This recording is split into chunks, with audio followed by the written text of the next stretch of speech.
Entonces, estamos viendo que Jesús es Dios. La Biblia afirma que Jesús es Dios. Y lo vimos en primer lugar porque en la Biblia se le dan los atributos divinos. Pero en segundo lugar, vimos que Jesús es Dios porque se le dan los nombres divinos. Consideramos 3 nombres divinos entonces. Teos, que es Dios. Kyrios, que es Señor, pero que nos recuerda el nombre sagrado del Antiguo Testamento, y vimos el ego y mí, que es yo soy. Yo soy. En tercer lugar, vamos a considerar que el Nuevo Testamento nos enseña que Jesús es Dios porque hay un reconocimiento.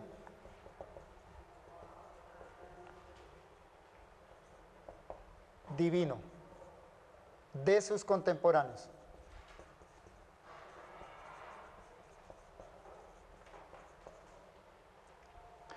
Es decir, ¿qué tiene que decirnos la gente que conoció a Jesús, que caminó con Jesús? ¿Qué tiene que decirnos acerca de la impresión que Jesús generó en ellos? Eso es lo que vamos a considerar en este tercer punto. Hubo gente que conoció a Jesús y que escribió acerca de Jesús. Bueno, ¿qué tiene que decirnos esta gente que conoció a Jesús? Vamos a ver en cada uno de estos casos que la impresión que Jesús dejó en cada uno de estos hombres fue la impresión de estar en la presencia de alguien que era más que un hombre. Y para eso vamos a mirar algunos testimonios. Primero, el testimonio del apóstol Juan. Juan fue uno que caminó con Jesús, ¿no? Desde los inicios del ministerio de Jesús, Juan estuvo con Jesús. En las cartas de Juan nosotros tenemos el testimonio del apóstol con respecto a Jesús. Vayamos entonces primero a la primera carta de Juan. Primera carta de Juan, capítulo 5, versículo 20.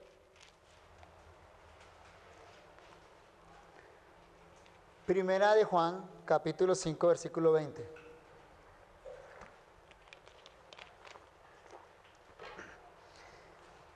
En este versículo tenemos el testimonio personal de Juan acerca de la impresión que dejó Jesús en él.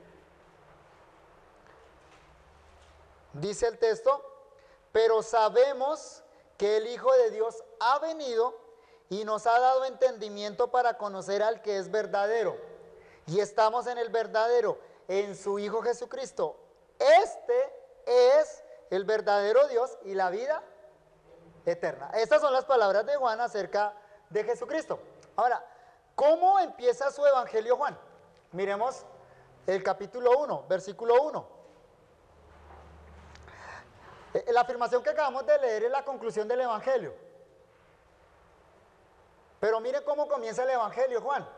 La carta. Mire cómo comienza la carta. Ya leímos la manera como concluye la carta. Ahora vayámonos al inicio. Dice el versículo 1, capítulo 1. Lo que era desde el principio, lo que hemos oído, lo que hemos visto con nuestros ojos, lo que hemos contemplado y palparon nuestras manos tocante al verbo de vida. Es decir, ¿de dónde es que Juan está sacando sus conclusiones acerca de Jesús? ¿Cuál es su material para poder hablarnos de Jesús? Según este versículo 1, es lo que él vivió con Jesús. Noten la manera en que se expresa, lo que era desde el principio, lo que hemos oído, lo que hemos visto, lo que hemos contemplado y lo que palparon nuestras manos. ¿Acerca de quién? Del verbo de vida. Se está refiriendo a Jesús, ¿cierto? Pero el punto es este. El testimonio de Juan está basado en la vivencia que Juan tuvo con Jesús. Juan nos está diciendo que él vio, que él oyó, que él contempló y que él tocó a Jesucristo. O sea que Juan se está devolviendo a los días en que compartió con Jesús. Se debate mucho cuándo fue escrita esta primera carta de Juan. No voy a entrar en el debate. Pero mínimo, han pasado unos 40 años desde que Jesús murió y resucitó. O sea que Juan ha tomado bastante tiempo para meditar en estas cosas. Esto Juan no lo escribió inmediatamente Jesús muere y resucita, lo escribe mucho tiempo después. Pero Juan lo escribe como si todavía viera, oyera, contemplara y palpara. ¿Por qué lo digo? Por la manera o los tiempos verbales que utiliza allá, en griego. Juan utiliza el tiempo perfecto cuando dice lo que hemos visto. ¿Vieron cómo lo pone en español? Lo que hemos visto. Y también en la expresión lo que hemos oído. El tiempo verbal que utiliza en griego ahí es el tiempo perfecto. El tiempo perfecto griego señala una acción en el pasado que repercute en el presente. Ese es el tiempo perfecto en griego. Entonces, podríamos traducirlo de esta manera. Lo que hemos estado viendo, lo que hemos estado oyendo. Eso es muy interesante. Entonces, ¿cómo Juan nos está diciendo esto? Es como si Juan nos estuviera diciendo que lo que vio de Jesús dejó en él una huella que todavía permanece. No sé si a usted le ha pasado alguna situación en la vida que pasó hace mucho tiempo, pero la impresión le quedó en la mente, que todavía usted cuando recuerda eso como que está la imagen ahí, o está el sonido ahí. O a veces a usted no le ha pasado que comió algo especial hace muchos años y lo ve en fotografía y como que siente todavía el sabor. Eso es lo que Juan está diciendo acá. Por eso utiliza el tiempo perfecto en griego. Es decir, para Juan, el impacto de la persona de Jesús no es un impacto que quedó en el pasado. Es un impacto que todavía permanece en el presente. Y es tan grande para Juan esto, es tan especial para Juan esto, que observen lo que dice en los versículos 2 al 4. Ahí en el capítulo 1, versículos 2 al 4. Mire lo que dice. Porque la vida fue manifestada y la hemos visto y testificamos y os anunciamos la vida eterna, la cual estaba con el Padre y se nos manifestó. ¿Notan? Hemos visto, manifestó. Juan dijo, yo vi la vida. Él vio la vida. ¿Cómo vio la vida? Cuando Jesús caminaba, cuando Jesús oraba, cuando Jesús comía, cuando Jesús estaba al lado de él. Versículo 3, lo que hemos visto otra vez. Y oído, esto os anunciamos. Juan no quiere quedarse con esto. ¿Qué hace Juan con esto? Lo anuncia. Esto fue tan especial para Juan que no se lo puede guardar así para él. Él tiene que anunciarlo. Pero hay un propósito en el anuncio de Juan. Dice, para que también vosotros tengáis comunión con nosotros, y nuestra comunión verdaderamente es con el Padre y con el Hijo. La comunión que Juan tuvo con Jesús fue tan increíble, tan maravilloso, que él quiere eso para sus lectores. Pero hay una razón más, versículo 4. Estas cosas os escribimos para que vuestro gozo sea cumplido. ¿Cuál es el gozo de Juan?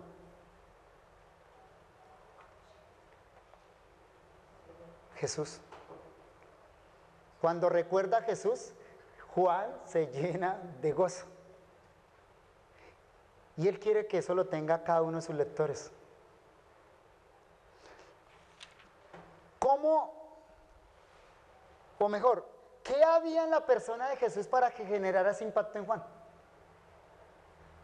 ¿Qué tan especial es esta persona para que Juan, tiempo después, todavía piense en Jesús y se llene de gozo y ahora quiera gritarlo a los cuatro vientos? ¿Por qué es tan especial esta persona? Volvamos a nuestro texto, capítulo 5, versículo 20.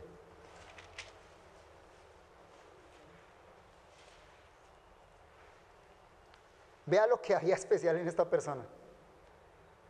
en ese Jesús que Juan vio, ese Jesús que Juan oyó, ese Jesús que Juan contempló y ese Jesús que Juan tocó. Repito entonces el versículo 20, dice, pero sabemos que el Hijo de Dios ha venido y nos ha dado entendimiento para el que es verdadero. Y estamos en el verdadero. O sea, esto no es falso. Verdadero significa falso, en contraposición con mito, con leyenda. Eso no es un cuento. Jesús no es un invento de la iglesia, no es un asunto de la fe de la iglesia. Jesús fue un ser real, es verdadero. Juan lo sabe porque vivió con Jesús. Estamos en el verdadero. ¿Quién es el verdadero? Él dice, su Hijo Jesucristo. Y para que no quede sombra de dudas, entonces Juan termina diciendo esto. ¿Quién? Pronombre personal, demostrativo. Regla gramatical. Siempre que encuentres un pronombre en la Biblia, devuélvete atrás y busca el sustantivo más cercano que concuerde gramaticalmente. Masculino singular. Hago este ejercicio porque si usted abre la versión del Nuevo Mundo, este versículo lo pusieron patas arriba. Entonces, cuando uno habla con un testigo de Jehová, tiene que mostrarle gramaticalmente lo que sucede ahí. ¿Cuál es el sustantivo masculino más cercano? Devuélvase ahí un poquito. Hijo Jesucristo. O sea, sigue hablando de Jesucristo. Entonces, Jesucristo es... ¿quién? El verdadero Dios y la vida eterna. Verdadero Dios es un título de Dios en el Antiguo Testamento. Proviene de Isaías, capítulo 65, versículo 16. Isaías, capítulo 65, versículo 16.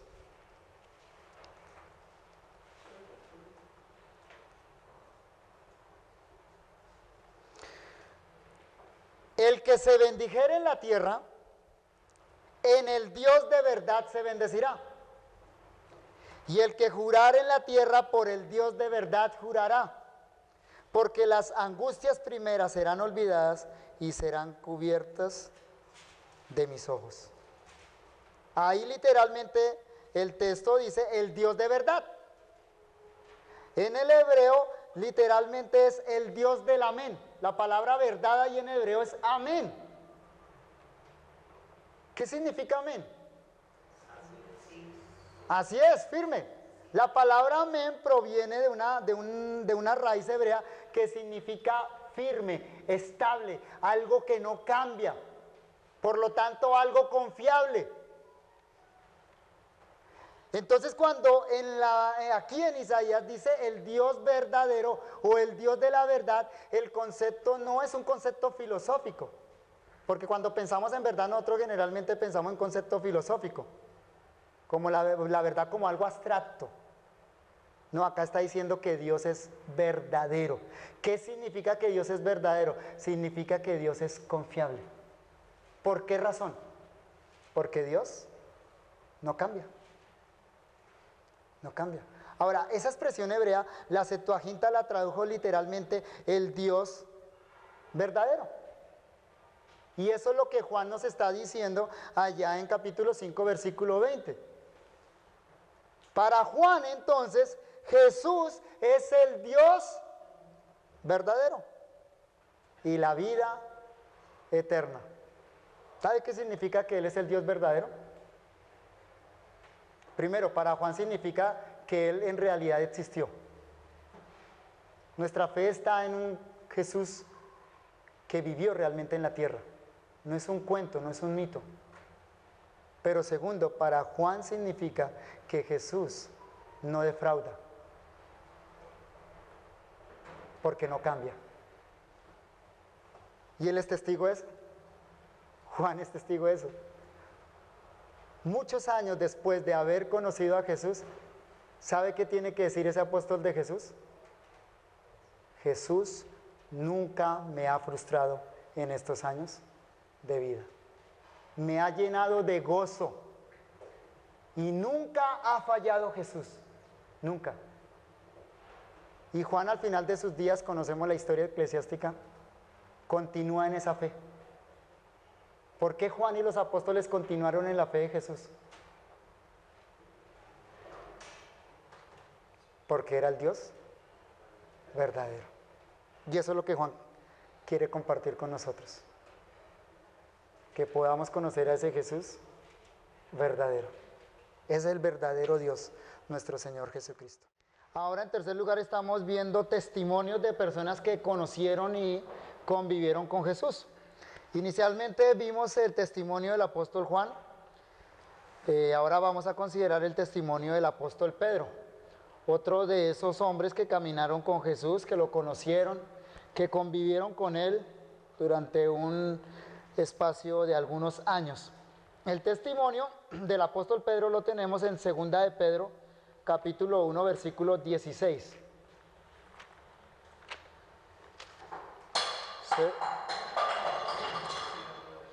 Segunda de Pedro,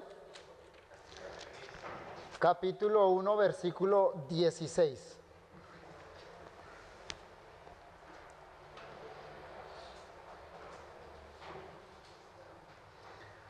Leo el texto. Porque no os hemos dado a conocer el poder y la venida de nuestro Señor Jesucristo, siguiendo fábulas artificiosas, sino como habiendo visto con nuestros propios ojos su majestad. Aquí está entonces el testimonio. Y en primer lugar notamos la convicción con la que habla el apóstol Pedro. Él sabe muy bien la diferencia entre un mito y la realidad. Pedro nos dice que se está refiriendo a un testimonio verdadero y lo que él cuenta es absolutamente veraz. Noten muy bien que en el versículo 16 él nos dice que lo que tiene que contarnos o referirnos acerca de Jesucristo no es siguiendo fábulas artificiosas. Pedro reconoce que es una fábula, que es un mito, porque la palabra griega que aparece ahí para fábula es la palabra griega mitos. Pedro sabe que es un mito y sabe que es una realidad. Los griegos tenían una serie de mitos a través de los cuales contaban su historia. Pedro no nos va a contar la historia de Jesús a través de mitos, nos la va a contar más bien como un testigo ocular. El versículo 16 dice, porque no os hemos dado a conocer el poder y la venida de nuestro Señor Jesucristo siguiendo fábulas artificiosas, sino como habiendo visto con nuestros propios ojos su majestad. Él fue testigo presencial de la vida de Jesucristo. Y note entonces cómo lo enfatiza. Con nuestros propios ojos. Es muy parecido a lo que vimos en Primera de Juan, ¿no? Capítulo 1, versículo 1. Allá el apóstol Juan nos dijo lo que vi, lo que oí, lo que palpé. Acá Pedro nos dice que lo que tiene que contar, él lo vio con sus propios ojos. Es decir, es algo que él presenció, es algo que él vivió, es algo que él vio. Su experiencia con Cristo fue una experiencia real. No fue un mito, fue una experiencia real, pero esa experiencia con Jesús sobrepasó cualquier otra que haya tenido el apóstol Pedro. Y evidentemente el apóstol Pedro está pensando en el suceso de la transfiguración. Mire el versículo 17. Pero cuando él, refiriéndose a Cristo Jesús, pero cuando él recibió de Dios Padre honra y gloria, le fue enviada de la magnífica gloria una voz que decía, este es mi Hijo amado, en el cual tengo complacencia. Y nosotros oímos esta voz enviada del cielo cuando estábamos con él en el monte santo. Ese nosotros sabemos por las referencias allá en los evangelios de la transfiguración que se refiere a Juan, Jacobo y Pedro. Fueron los únicos tres que estaban allá en el monte de la transfiguración. Fue un grupo selecto, fue un grupo escogido, un grupo que tuvo esta oportunidad sin igual. 3 hombres dentro de toda la humanidad que pudieron presenciar lo que sucedió allá en el monte. Y la manera como Pedro se refiere a lo que vio en el monte dice mucho por la manera como se expresa. Observe muy bien al final del versículo 16, él dice, sino como habiendo visto con nuestros propios ojos su majestad. Y en el versículo 17, pues cuando él recibió de Dios Padre honra y gloria, le fue enviada desde la magnífica gloria una voz que decía, este es mi Hijo amado en el cual tengo complacencia. Hay muchas palabras ahí que implican grandeza, que implica algo sobrenatural, algo que sobrepasa la experiencia normal de un ser humano. Majestad, honra, gloria, magnífica gloria.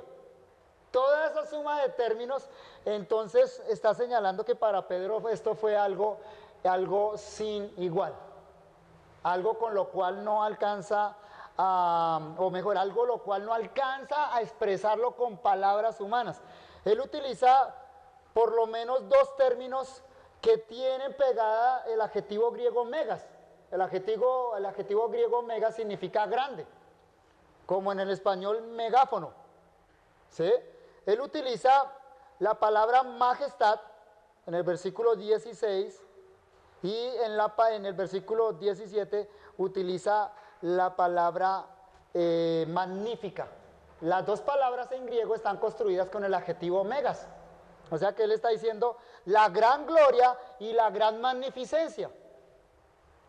Eso fue lo que Pedro vio en ese momento, en la transfiguración. La transfiguración fue el momento más claro en la encarnación del Hijo cuando él manifestó su gloria de una manera ya no velada, sino de una manera directa. Eso fue lo que vieron estos discípulos allá en el monte de la transfiguración. Ahora, aquí Pedro nos refiere eso, nos refiere lo que vio con sus propios ojos, vio la gloria de Jesucristo. Ahora, ¿cuál es la conclusión que él saca de eso que vio de Jesucristo? Versículo 1, capítulo 1, versículo 1. Observe aquí la manera como Pedro se refiere a Jesucristo. Simón Pedro, siervo y apóstol de Jesucristo, se llama siervo de Jesucristo, ¿sí? A los que habéis alcanzado por la justicia de nuestro Dios y Salvador Jesucristo, una fe igualmente preciosa que la nuestra. ¿Cómo le llama a Jesucristo? Dios y Salvador. Ahí no hay pérdida, ahí no hay manera de perderse de lo que el texto dice. Llanamente Pedro dice, por la justicia de nuestro Dios y Salvador Jesucristo. O sea, para Pedro Jesucristo es Dios y Salvador. En la experiencia personal de Pedro, ¿cómo llegó él a esa conclusión? Nos lo refieren los versículos que acabamos de leer. Porque él vio con sus propios ojos su magnífica gloria. Aquí entonces tenemos un segundo testimonio de alguien que caminó con Jesús, vio algo magnífico en Jesús y entonces le llama a Jesús Dios. Un tercer testimonio. Lucas capítulo 1, versículo 68.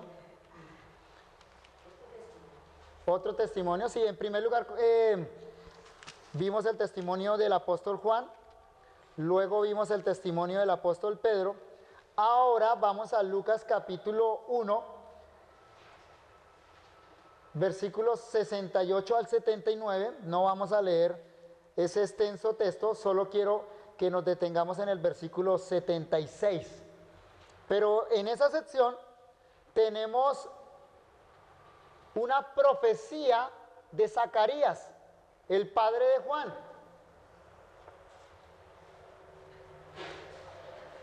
Después del nacimiento de su hijo, Zacarías dice lo siguiente, versículo 76, vamos a detenernos solo en este texto. Dice, y tú, niño profeta del Altísimo, serás llamado. Aquí Zacarías se está refiriendo a su hijo, o sea, a Juan el Bautista. Le llama a Juan el Bautista profeta del Altísimo. Y la segunda parte del versículo dice, porque irás delante de la presencia del Señor para preparar sus caminos. O sea, Juan es profeta del Altísimo y su labor profética va a consistir en esto, preparar el camino del Señor. Esta es una cita de Isaías 43, que ya consideramos. Voz que clama en el desierto, preparad camino a Jehová, enderezad calzada en la soledad a nuestro Dios. Entonces, en las propias palabras de Zacarías, Juan, su hijo, es alguien que viene a preparar camino al Señor. Y ya vimos anteriormente que ese Señor al que Juan le prepara camino es Jesús. Zacarías, una persona que vivió a Jesús, también nos da testimonio acerca de esa divinidad. Y en cuarto lugar, en cuanto a estos testimonios, brevemente consideremos testimonios de algunos contemporáneos, de gente que tuvo encuentros casuales con Jesús. Cuando Jesús hizo milagros, cuando Jesús enseñó a las multitudes, algunas ocasiones tenemos en los evangelios referencias de lo que esas multitudes decían acerca de Jesús. Eran más bien encuentros como casuales, pero aún esos encuentros casuales generaron un impacto en las personas que estaban cerca de Jesús. Mateo capítulo 8, versículo 27.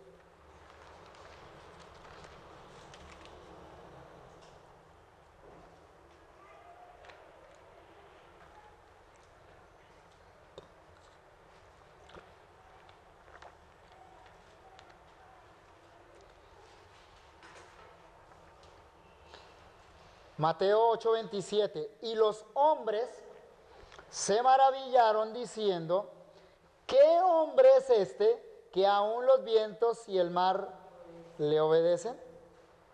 ¿Nota la reacción de esta gente? Particularmente en el contexto son los discípulos, pero el texto dice los hombres, tal vez algunos que estaban ahí cerca.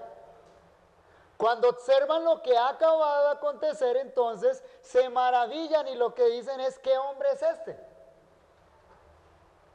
Lo que acaban de ver, lo que acaban de presenciar, cómo Jesús le da orden al mar, cómo Jesús le da al viento y le obedece, cosas inanimadas, seres irracionales, o sea que no tienen pensamiento. Cristo les da una orden, el mar se detiene, el viento se detiene. Entonces en este momento en la mente de estos hombres surge una pregunta: ¿qué tipo de hombre es este? A los hombres, a los seres humanos, o mejor, los seres humanos aprendemos catalogando, ¿no? La manera que aprendemos es catalogando. Nueva información, ¿dónde la meto? Acá, acá. Nueva información, ¿dónde la meto? Acá ellos acaban de presenciar algo y empiezan a hacer un rápido sondeo en su mente. Bueno, ¿en qué categoría colocamos a este hombre? ¿En qué categoría? En esta no, en esta no, en esta no. ¿En cuál categoría entró? En ninguna conocida para ellos. Por eso la pregunta: ¿qué hombre es este? Claro, él es un hombre, ¿cierto?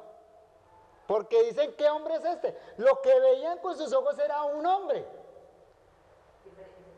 Jesús fue un hombre como usted y como yo, como cualquiera de nosotros. Eso ellos lo sabían, pero lo que acaban de presenciar, no simplemente en el milagro, sino en quien obra el milagro, la autoridad como Jesús se pronuncia en ese momento, entonces lo lleva a la pregunta de quién es este hombre. Es un hombre, pero ¿qué tipo de hombre es este? Ya sabemos la respuesta, ¿no? Mateo capítulo 9, versículo 33. Mateo capítulo 9, versículo 33. Y echando fuera al demonio, el mudo habló. Y la gente se maravillaba y decía, nunca se ha visto cosa semejante en Israel. Aquí Jesús sana a un mudo estaba endemoniado, muestra su poder sobre los demonios, pero muestra su poder aún sobre la enfermedad. Y la gente simplemente se maravilla, y al observar a Jesús, lo que dicen es: nunca se ha visto tal cosa semejante en Israel. La gente que estaba al lado de Jesús estuvo siempre inquieta con eso.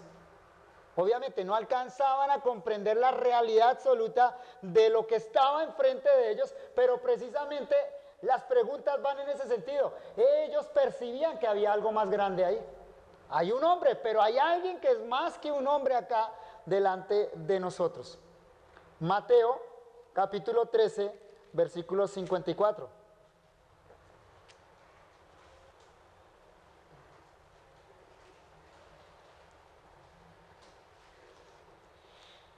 Mateo 13, 54. Y venido a su tierra, les enseñaba en la sinagoga de ellos, de tal manera que se maravillaban y decían: ¿de dónde tiene esta sabiduría y estos milagros? Este testimonio es interesante porque viene de sus coterráneos, es decir, viene de la gente que vio crecer a Jesús. Tal vez aquí había gente que había compartido la escuela con Jesús, habían compartido los juegos con Jesús, que habían crecido con Jesús y lo habían visto como un niño común y corriente, como un joven común y corriente. Y precisamente por eso la pregunta: ellos sabían el proceso natural y normal que Jesús había tenido como ser humano, como cualquiera de ellos. Jesús era un hombre como cualquiera de ellos, pero él tenía una sabiduría muy diferente a la que ellos tenían, aunque había pasado el mismo proceso que todos ellos. Es la gente de su tierra. Entonces la pregunta que ellos hacen es: ¿de dónde tiene esta sabiduría y estos milagros? Un hombre común y corriente no tiene esto. Trasciende la experiencia humana. Este es un hombre que está muy por encima del resto de los hombres. Y finalmente, Marcos capítulo 7, versículo 37.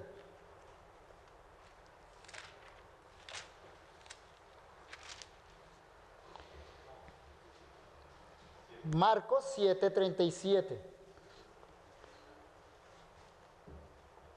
Y este es un texto que resume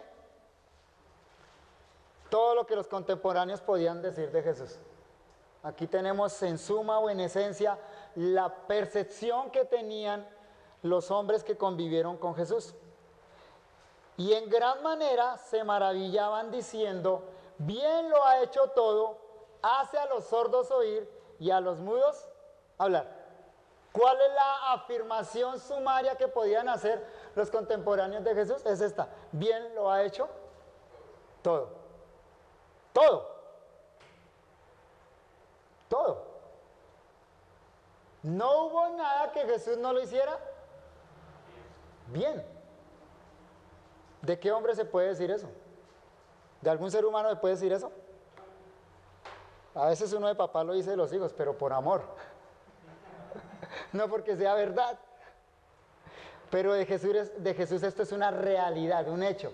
La gente que lo conoció afirmaba con veracidad que todo lo que hizo Jesús lo hizo bien, lo hizo bien. Entonces tenemos testimonios de Juan, tenemos el testimonio de Pedro, tenemos el testimonio de Zacarías, tenemos el testimonio de sus contemporáneos. Podríamos añadir otros testimonios de las Sagradas Escrituras, pero evidentemente la impresión que nos queda al leer los relatos bíblicos con respecto a lo que la gente que conoció a Jesús pensaban de él, veían de él, es que quedaron con una impresión de que ahí había un hombre, pero alguien que era más que un